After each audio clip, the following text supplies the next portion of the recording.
Ladies and gentlemen, please don't welcome four friends, and these are Gosru teachers.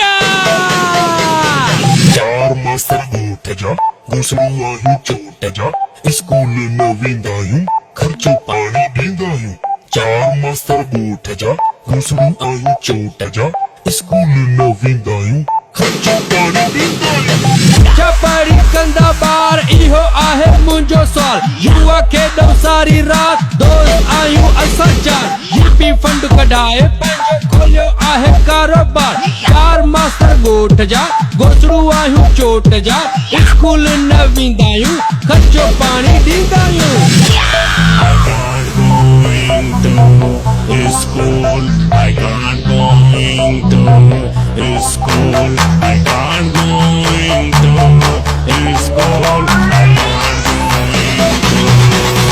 चार मास्तर गोठ जा घुसड़ू आहियूं चोट जा स्कूल न वेंदा आहियूं खर्चो पाणी ॾींदा आहियूं। चार मास्तर गोठ जा घुसड़ू आहियूं चोट जा स्कूल न वेंदा आहियूं खर्चो पाणी ॾींदा आहियूं।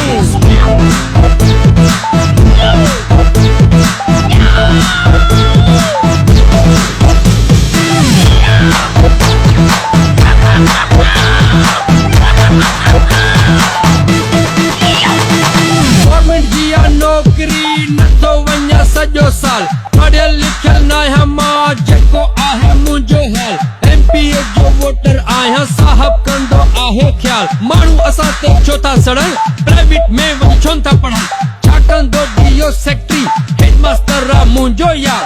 गवर्नमेंट जी पघार त खाऊं कंहिंजे पीउ जा नौकर न आहियूं छोजो चार मास्तर गोठ जा घुसड़ू आहियूं चोट जा स्कूल न वेंदा आहियूं खर्चो पाणी ॾींदा आहियूं। चार मास्तर गोठ जा घुसड़ू आहियूं चोट जा स्कूल न वेंदा आहियूं खर्चो पाणी ॾींदा आहियूं। चार मास्तर गोठ जा घुसड़ू आहियूं चोट जा स्कूल न वेंदा आहियूं खर्चो पाणी ॾींदा आहियूं। चार मास्तर गोठ जा घुसड़ू आहियूं चोट जा स्कूल न वेंदा आहियूं खर्चो पाणी ॾींदा आहियूं। घुसड़ू हर पासे केॾो थियो शोर आहे मीडिया वारा चवनि था तूं कोन चोर आहे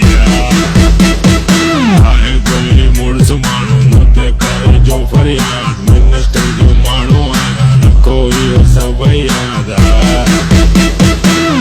घुसड़ू हर पासे केॾो थियो शोर आहे मीडिया वारा चवनि था तूं क़ौमी चोर आहे कोई मुड़ुस माण्हू मूं ते करे जो फरियाद मिनिस्टर जो माण्हू आहियां रखो इहो सभु याद।